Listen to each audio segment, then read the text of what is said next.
I'm getting ready to go to the store, and like most busy moms, we don't have time for much, which is why I preach you need 3D foundation.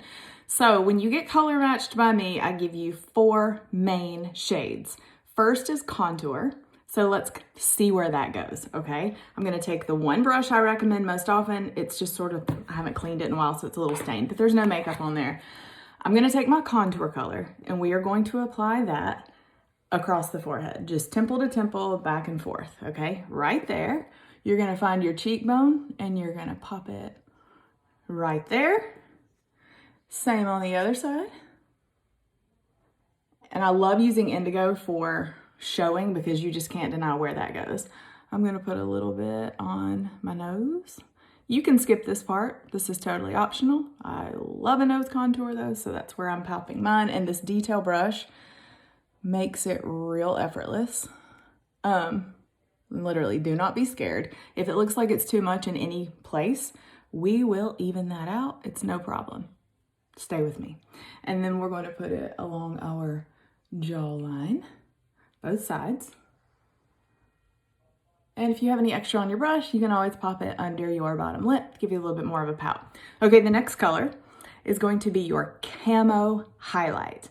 Okay, this is the color that I often think closely matches your skin tone, but it's also backed by the color science to get rid of any discoloration, areas of melasma, just any kind of redness or brown or anything on your face that you have told me in your match you don't like or that I just see peeking through your skin.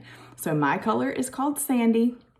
I'm going to place this camo color all around my contour, anywhere that I see that I have excess redness or discoloration. So I'm not bringing it everywhere per se, just sort of tapping it in these areas that are most likely to be discolored on my face. Okay, so again, this is your camo color.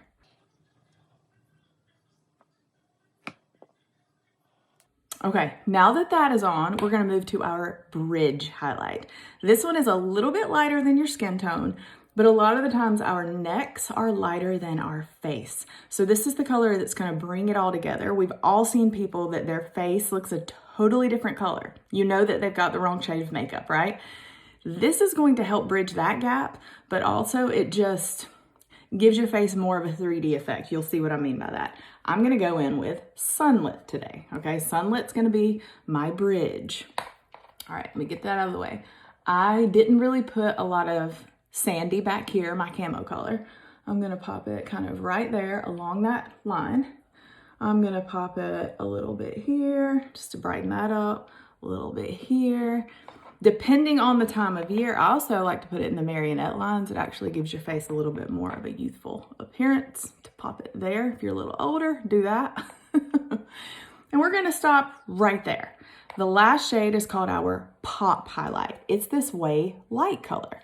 Depending on your age, sometimes I won't give you as bright of a pop shade because when we have really thin skin right here, the lighter the color, the crepier it looks, the powderier it looks, and that's not ideal. So I'm gonna flip my brush over to the small end, tap it in mine, which is called Versailles, and I'm gonna brighten right here, right between my eyes, straight down the bridge of my nose, and maybe a little bit right here, just anywhere I want.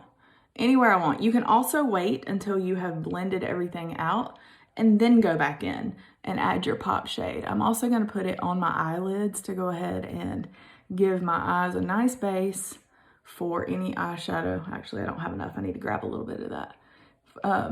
Contour does, but highlight makes a wonderful base for your eyeshadow. Okay, now that all of that is on, so those are your 4 main shades: contour, camo, bridge, pop. Hopefully that makes perfect sense. I'm gonna use my brush towel, wipe my brush off, and we are going to blend with this same brush.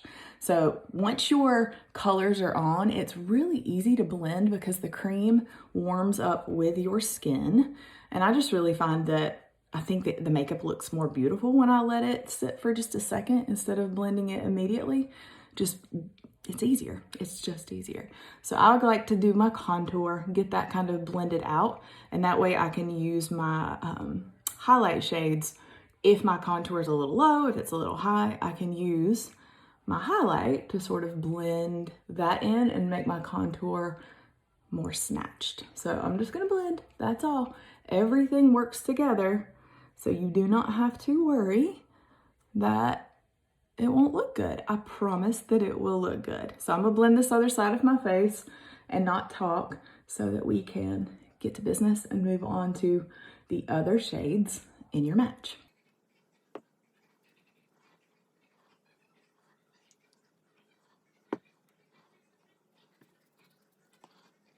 Okay, at this stage in the game, you want to assess, look at your face. Is there anything peeking through? I see a little bit of redness right here.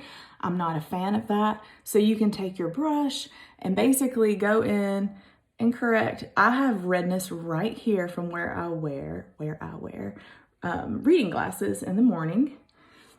I should wear them more often because they're blue light blockers. So anything that you don't like, if you have a blemish part poking through, if you have anything like that, help yourself at this point to take a little extra cream and just cover that up. This is very, very light. You want less is more. And I see a little redness in here that I'm not a huge fan of. So I'm gonna add a little bit more cream highlight. You can manipulate your shades in any way you would like. And now I'm like, oh, I might have brought it up too far. Don't ever worry that you can't fix or amend anything you don't like. You just tap and add or blend it out. Very, very easy. So I'm happy with that. Let's move on to lip and cheek. I'm really into La Cienega lately. That is this shade. I absolutely love it. It's a peachy pink shimmery color. It is just beautiful.